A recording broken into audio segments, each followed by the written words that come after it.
My name is Margaret Collins.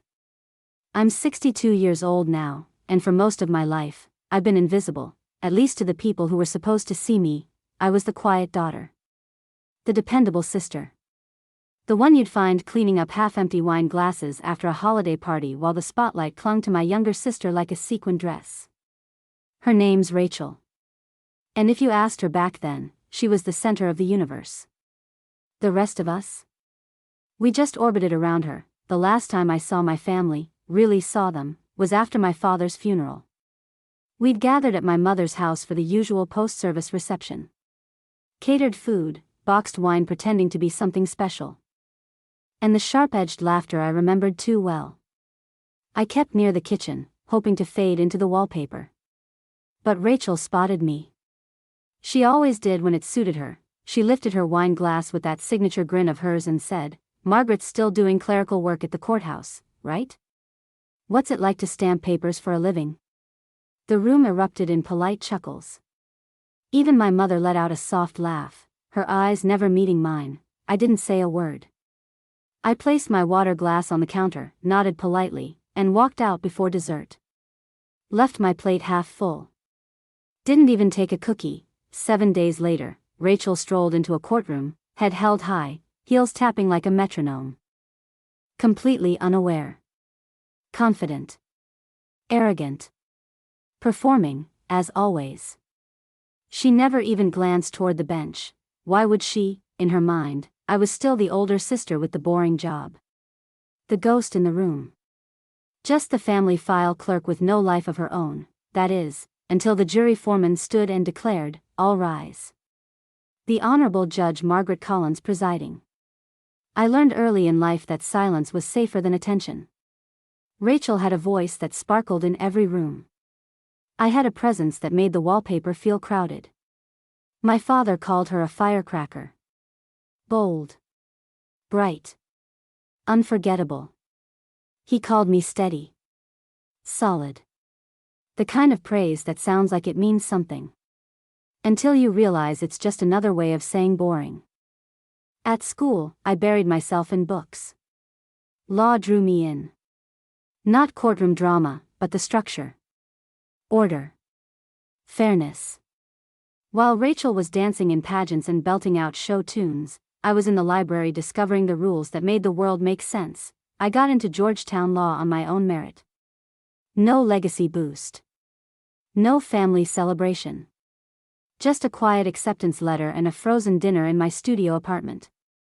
When Rachel got into a decent liberal arts college, my parents threw her a backyard bash with balloons and champagne. I remember sitting in a lawn chair with a red plastic cup of flat soda, pretending to be happy for her. She didn't notice. Rachel always knew how to shine. And she wielded that like a sword. She went on to become a media attorney, one of those celebrity lawyers you see on morning shows. She had a gift for saying a lot without saying much, name-dropping brands, rubbing elbows with influencers, taking selfies in front of skyline restaurants. She gave interviews about women in law while sipping Chardonnay and tagging luxury handbags. Me? I clerked for a federal judge, then joined the U.S. Attorney's Office. Worked 60-hour weeks for over a decade. Prosecuted white-collar fraud, human trafficking, corruption. I saw what the system could do when it worked. I believed in it. My name was on hundreds of case files. But at home, nobody asked. When they said lawyer, they meant Rachel. One Thanksgiving, after 3 years away, I came home. Rachel rolled up in a leased Maserati, draped in a coat that could have paid my mortgage for 3 months. At dinner, she clinked her wine glass. "Margaret's still in public service, right? That must be exhausting. I don't know how you do all that for pennies." I laughed, politely. No one else said a word. My mother passed the cranberry sauce like it was just another Thursday. That was the last holiday I ever spent with them. After that, I kept my distance. Kept working. Kept rising. I didn't want recognition anymore. I wanted peace. I built a quiet name for myself in the legal world. When my name was floated for a federal judgeship after a major corruption trial, I nearly declined. Part of me still felt like the girl no one saw. But the other part, the one I had built motion by motion, knew better. I was sworn in at 56. The robe felt heavy. Not because of the fabric, but because of the meaning. Still, I didn't tell anyone back home. They never asked. I moved cities. Bought a modest house in my name, no cosigners, no strings. Spent weekends volunteering at legal aid clinics for teenage girls who thought power was just a hashtag. I didn't send Christmas cards. I didn't attend reunions. I wasn't hiding. I was healing, and then, one morning, a familiar name landed on my desk, Rachel, charged with conspiracy, obstruction, and misuse of client funds. It was all real, her signature, her firm, the shell accounts. The fallout was everywhere. I recused myself immediately. Judicial ethics demanded it. But fate? Fate has a flair for symmetry, because even though I couldn't oversee the case, I would still be the one opening court on the day of her arraignment, not as her sister. Not as her shadow. But as the presiding judge. I hadn't planned to attend my father's memorial dinner after his funeral, but grief has a strange pull. I respected him, even if he rarely saw me. So I went. Quietly. Respectfully. As always, the house was just the same, plastic-wrapped furniture, dusty floral wallpaper, like time had never moved. The living room buzzed with cousins and uncles I hadn't seen in 15 years. Rachel swept through like royalty. All black, dramatic and sharp. She spotted me before I could fade. Well, she said, loud enough for the whole room. Look who showed up. They finally let you out of the copy room? Laughter. Not cruel, just easy. Familiar. I smiled, not out of kindness, but survival. Hi, Rachel. She hugged me like a stage direction. Just teasing. Good to see you. She cooed, before whispering, did you bring your cats? I didn't laugh. I didn't correct her. I just floated through the evening like a ghost. When someone asked if I was still doing something in the courts, I nodded. Yes. That was all. Later, Rachel clinked her glass again. Thank you all for coming. Dad meant the world to me, she said, eyes shining with practiced grief. And a special thanks to my big sister. Margaret's still doing, what is it again? Filing? Archiving? Laughter again, must be humbling doing all the paperwork while the rest of us chase real cases. My jaw tightened. But I said nothing. Instead, I stood, carried my plate to the sink, rinsed it, and walked out the door. No slamming. No fireworks. Just silence, the kind she could never understand. 4 days later, I signed my federal recusal. Because in less than a week, Rachel would stand before me. Not as my sister. But as a defendant in a courtroom that carried my name, and she still had no idea. The courtroom was already half full when I entered through the private door reserved for judges. Reporters tried to look inconspicuous in the back row, despite the strict rules. A few publicists whispered into their phones. Some of them probably didn't even know Rachel personally, but they knew her name. She'd made sure of that. Talk shows, podcasts, even a TEDx appearance titled something like Power and Poise in the Legal Spotlight. She'd spent years crafting an image. And now, that image had cracked wide open. I wore my usual black robe, my hair pulled back in a tight, no-nonsense bun. No makeup, just the bare minimum for court tones, neutral lips, even tone. The kind of appearance that tells the world, I'm not here for your attention. The bailiff leaned toward me. Defense counsel just arrived, he murmured. She'll be here any minute. I nodded once. We'll begin as scheduled. The docket was short. Just one arraignment today. Hers. 2 minutes later, the courtroom doors opened. Rachel walked in like it was a luncheon at the Four Seasons. Hair freshly blown out, suit tailored within an inch of its life, heels that clicked across the marble like a countdown. She flanked herself with 2 attorneys from a boutique Manhattan firm, young, expensive, and clearly rattled. They looked like they hadn't slept. Rachel didn't look at me. Of course not. She scanned the gallery, searching for cameras or familiar faces. Still performing. Still the star, she had no idea. Then, the jury foreman stood and spoke words I had waited years to hear in silence. All rise. The Honorable Judge Margaret Collins presiding. She froze. It didn't happen all at once. It was a slow freeze, like a glass left in winter air. First her eyebrows rose, just a little. Then her eyes darted toward the bench. Her mouth opened slightly. She blinked. Once. Twice, confusion gave way to recognition. Then disbelief. Then panic, and then, like always, she smoothed it over. That thin smile returned, tight, practiced, plastic, but the unraveling had begun. I didn't react. Be seated, I said calmly, my voice firm but not cruel. This court is now in session. What followed was entirely procedural. The charges were read aloud: conspiracy to commit wire fraud, obstruction of justice, misappropriation of client funds. Rachel's firm had rerouted over $800,000 through fraudulent accounts tied to celebrity clients. Some of those clients had already agreed to testify. The evidence was airtight. Her attorney stood. Not guilty, Your Honor. I noted it, nodded. So entered. Then came the formal reassignment. Due to a personal conflict of interest, I said, letting the words land with care, this case will be reassigned to Judge Robert Ames, per the court's recusal procedures. The docket will reflect the transfer. The courtroom was quiet. No whispers. No shuffling. Rachel's attorney kept his head down, probably grateful to avoid direct scrutiny. But Rachel. She looked up. For the first time in years, her eyes met mine. There was no smirk. No jab. No sarcasm, just stunned silence. I tapped the gavel once. Court adjourned. The bailiff called the next case. I stood, walked back through the chamber's hallway, and closed the door behind me. I didn't cry. I didn't smile. I just stood still, alone again, but not lonely, because something inside me had finally settled. Not triumph. Not revenge. Just truth. That was the last time I saw Rachel face to face. She didn't reach out. Not for weeks. Not for months. Not after the trial.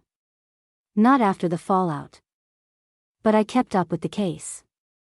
Quietly. Off the record, the new judge moved quickly. Her defense tried delay tactics, motions to dismiss, suppression arguments, character affidavits from former clients. None of it stuck. The evidence was solid. Shell accounts, falsified invoices, emails with instructions to junior staff that read like a crime novel. The media caught wind eventually. Not full-blown scandal coverage, but enough to scrape the polish off her brand. She was found guilty on 3 counts. No prison time. Probation. Steep fines. Disbarred, her law license was revoked within the year. Her firm dissolved. The podcast episodes were pulled. The interviews stopped. Her name stopped trending. And I said nothing, didn't gloat. Didn't send a message. Didn't even whisper a word of it to anyone I knew. I didn't need to, because power doesn't always speak. Sometimes it just stands quietly where everyone once laughed at you and waits. And that silence? That's what really unsettles people like Rachel. A few months after the verdict, an envelope arrived, not an email. Not a phone call, a real, handwritten letter. Thick paper. No return address. But the handwriting was unmistakable, Rachel's, still dramatic. Still overly loopy. The kind of script that curled every letter like a designer logo. I let it sit on my desk for 3 days. I'd walk past it, glance at the corner. And keep going. It felt like a ghost I wasn't ready to face. Part of me didn't want to know what it said, but the part that used to sit on the couch holding a red cup of soda, watching my family cheer for someone else, still hoped. One evening, after court, I opened it. It wasn't long, just 2 paragraphs. Margaret, I don't know who you are anymore. But maybe the truth is I never really did. I thought silence meant smallness. I thought power came with noise and applause. I was wrong. You didn't humiliate me. You didn't need to. You just stood there. And that was enough to break everything I believed about myself. I don't know if saying sorry even matters anymore. But for what it's worth, I see you now. Rachel, I read it twice, not for clarity. For wait, she wasn't asking for forgiveness. Not really. There were no excuses. No explanations. Just recognition, and maybe, that was the most honest thing she'd ever given me. I didn't write back, not because I hated her. I didn't. Not anymore, that fire had gone out a long time ago. What remained was quieter, something like release. People talk about justice like it's always loud. A verdict. A sentence. A slammed gavel, but sometimes justice is just standing tall in a room where they once laughed at you. And not needing to say a word. After Rachel's letter, things didn't change. Not really. She didn't call. No one from the family reached out. There wasn't some dramatic reunion, no teary-eyed apology over coffee, no softening from my mother or cousins or anyone else. Just stillness. And honestly, that was fine. I'd already mourned the family I thought I had. Some days, I'd catch myself staring out my kitchen window at the small backyard I'd finally landscaped last spring. Nothing fancy, just a pair of weather-worn chairs and a patch of green that stubbornly refused to grow lavender the way I'd hoped. But it was mine. All of it. Paid off, no roommates, no cosigners, no favors. The deed had only one name on it. Margaret Collins. The silence in my house used to ache. It had that sharp, echoing loneliness you feel in the pit of your stomach, the kind that reminds you you're alone. But not anymore. Now, it felt peaceful. Solitude, I'd learned, is not the same as loneliness. Loneliness is sitting at a dinner table full of people who never look at you long enough to ask what you do for a living. Solitude is choosing not to show up at all, and feeling no guilt about it. Every Saturday, I volunteer at a legal aid clinic for young women interested in law. Most of them come from backgrounds where no one expects them to succeed, where the idea of power is foreign, maybe even dangerous. I help them learn how to speak up, how to ask better questions, how to read contracts like battle plans. They don't know who my sister is. They don't care. They don't see me as someone's sibling or as a footnote. They just see me. One of the girls, Jasmine, asked me once why I never became a famous lawyer. I smiled and said, because I didn't want to spend my life selling the illusion of justice. I wanted to live it. She blinked at that for a second, then nodded. Cool. That meant more than any award I ever got. You know, when I was younger, I used to think success was something you had to wear like armor. You had to flash it, wave it in people's faces, make sure they saw it so they'd never doubt you again. I thought I'd know I made it when Rachel stopped mocking me, or when my mother finally said the words, "I'm proud of you." But that moment never came. And somewhere along the way, I stopped needing it. Instead, I found pride in something sturdier. I found it in the way a young woman's voice stopped shaking when she argued her first motion. I found it in watching a trafficking victim finally breathe easy after her case was closed. I found it in quiet courtrooms and handwritten thank you notes. One afternoon, a colleague stopped by my chambers. Her name was Susan, a sharp, kind judge in her late 60s who always smelled faintly of vanilla and carried a different colored legal pad every day. She glanced at the photo on my desk. Swearing-in day? I nodded. Yeah. That's me, right after the oath. She looked closer. You don't look nervous. Most people look like deer in headlights. I chuckled. Oh, I was nervous. I just learned how to hide it. Susan smiled. You've come a long way, Margaret. It wasn't a big moment. Not flashy.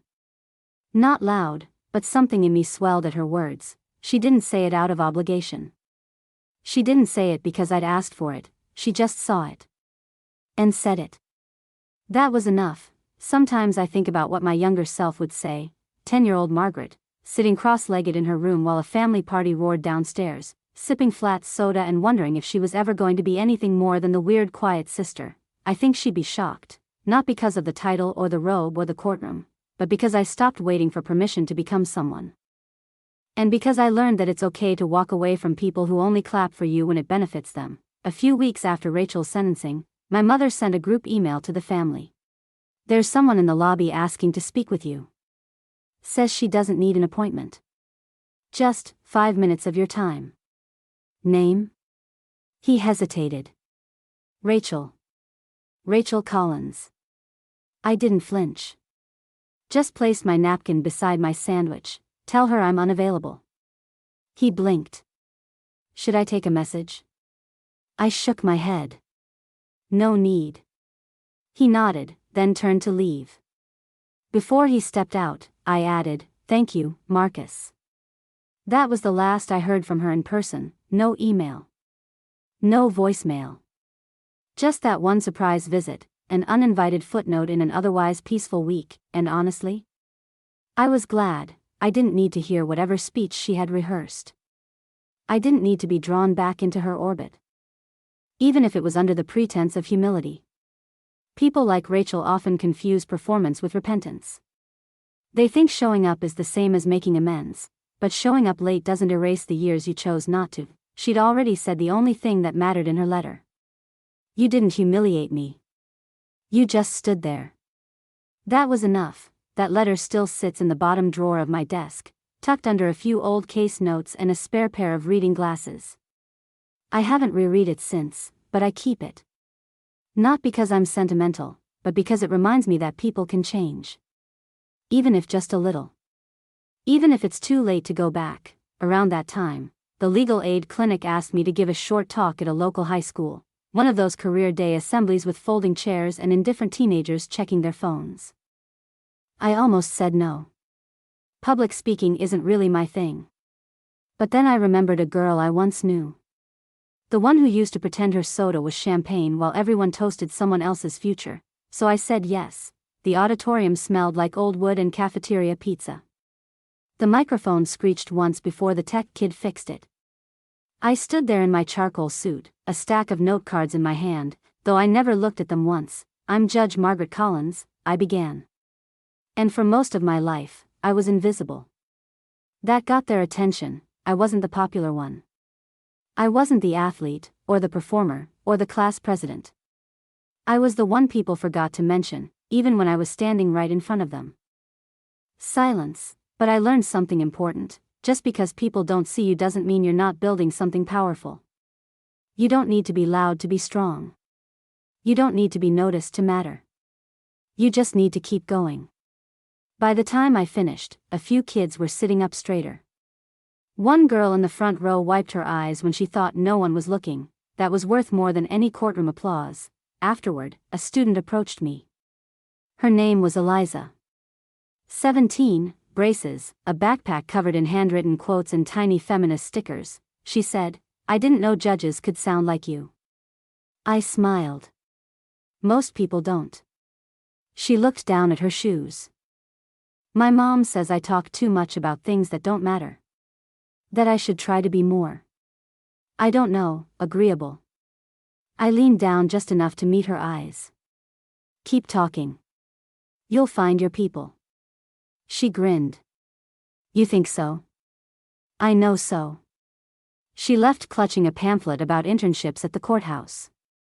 I hope she applies. Later that week, I got an invitation in the mail, handwritten, floral stationery, very traditional. A wedding, Rachel's. Apparently, she was marrying someone she'd met during one of her PR gigs.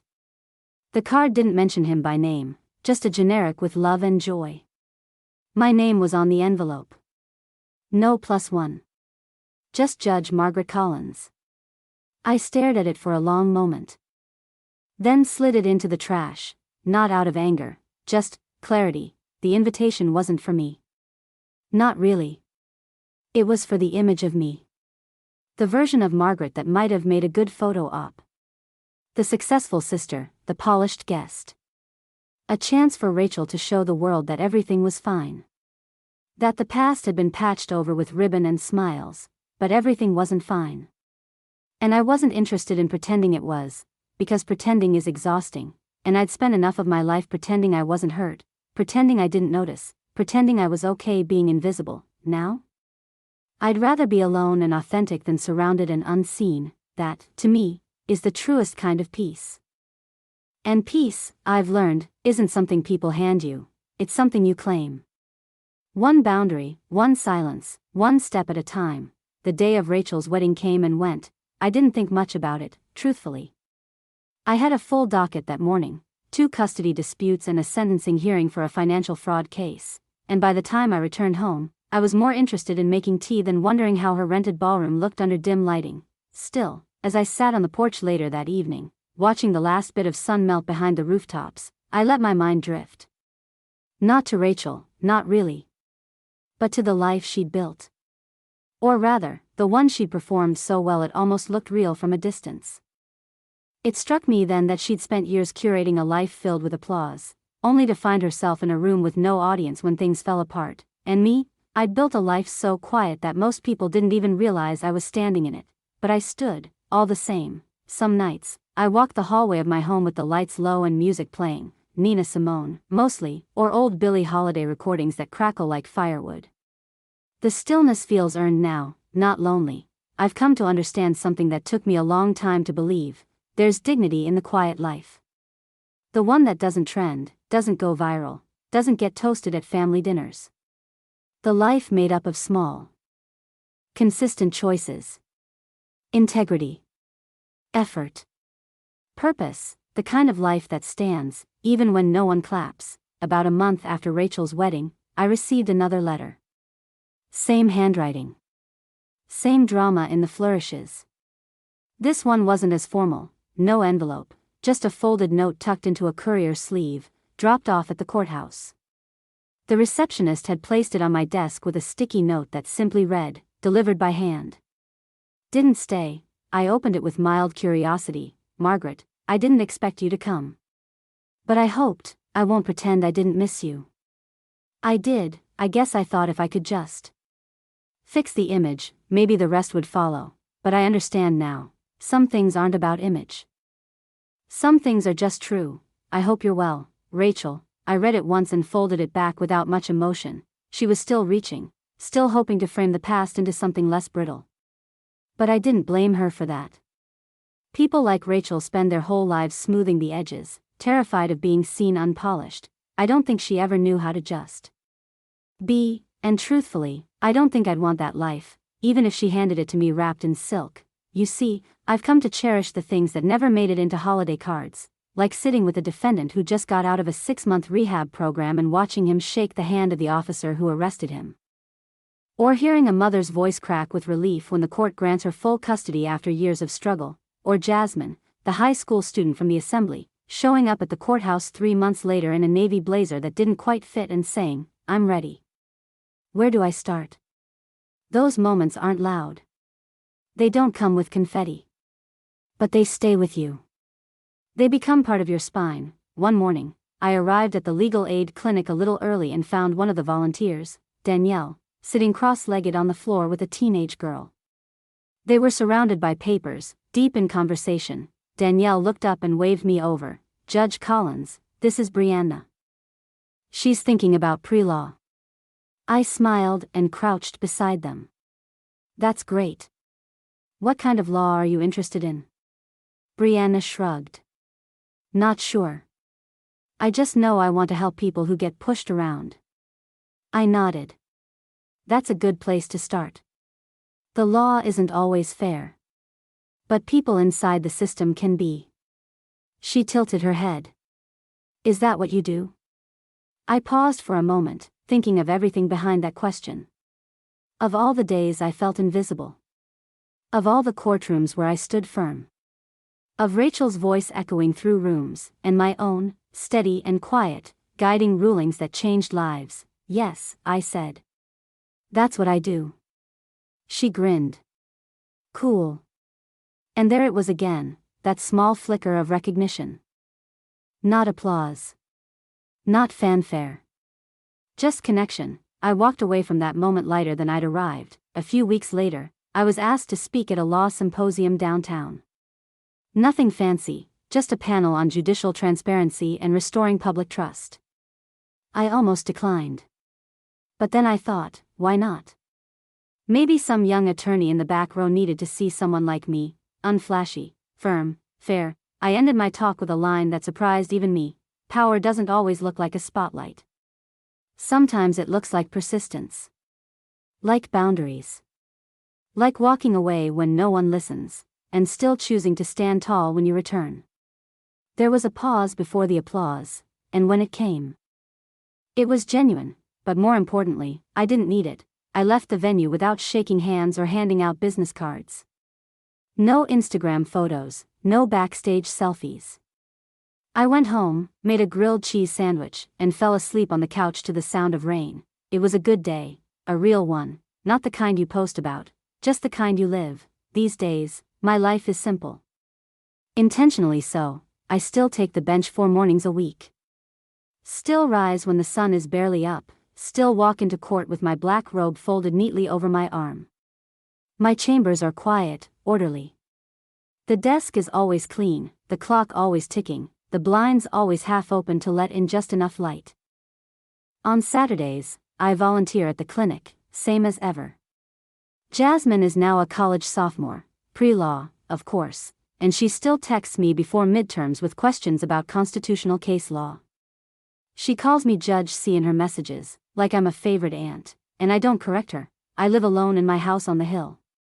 It's nothing grand, 2 bedrooms, a tiny kitchen, and a garden that still refuses to bloom on time. I've got a neighbor who insists on calling me Madam Judge every time I collect the mail, and another who sneaks pies onto my porch with notes like this one's pecan, go easy. I keep a shelf of books in the living room, mostly biographies and legal texts. But there's a well-worn copy of To Kill a Mockingbird in the middle. I reread it every spring. Not because of Atticus Finch, but because of Scout. The girl who saw everything and said just enough. There's a photo on my desk, taken the day I was sworn in. I'm standing in the middle, holding the Constitution in one hand, my other hand raised. My colleagues are beside me, smiling with pride. No one from my family is in that frame. But it's still the most honest picture I own. Sometimes I catch myself looking at it, thinking about the little girl I used to be. The one sitting on the edge of the couch at Rachel's celebration, sipping flat soda while everyone else clapped. I wonder what she'd say now. If she saw me here, I think she'd be surprised, not just by the title, but by the way I carry it. The quiet strength. The lack of need for anyone's approval. Maybe she'd whisper something like, "You didn't disappear. You just became someone they couldn't recognize." And maybe that's the truest kind of justice, because for so long, I thought justice was about righting wrongs, about winning battles, about making people finally see you. I thought it came with gavels and headlines and slamming doors, but now I know better. Sometimes, justice is softer than that. Sometimes it's the moment you choose yourself, without asking anyone's permission. It's the space you claim when no one invites you in. It's the decision to stay kind when you could be cruel. It's knowing who you are, even if no one else claps when you walk into the room. It's sipping tea alone on a quiet porch and thinking, I'm not angry anymore. Because peace, real peace, isn't loud. It doesn't shout or demand attention. It just is. Rachel hasn't written again. I don't expect her to. Last I heard, she was working for a boutique branding agency that helps rebuild public trust for fallen executives. Fitting, I suppose. I don't say that with bitterness. Just understanding, she lives in a different world, one I no longer feel the need to enter. My mother passed last winter. Complications from pneumonia. I was notified by a third cousin I hadn't spoken to in years. The funeral was small. Private. I didn't go. There was no letter in her will for me. No note. No mention, but again, I wasn't expecting one. Grief, when it finally came, was clean. Not sharp. Just final, and in its place came something gentler. Release. I spent that evening lighting a candle and sitting with old memories, not to rewrite them, but to finally lay them to rest. In the end, I think that's the lesson I want to leave behind, that your worth isn't measured by applause, that justice isn't always loud, that silence can be sacred, and that success, real success, isn't something you wear like armor. It's something you carry in your bones. Not because someone handed it to you, but because you built it, quietly, steadily, patiently, and you never gave it up, even when no one noticed, especially then.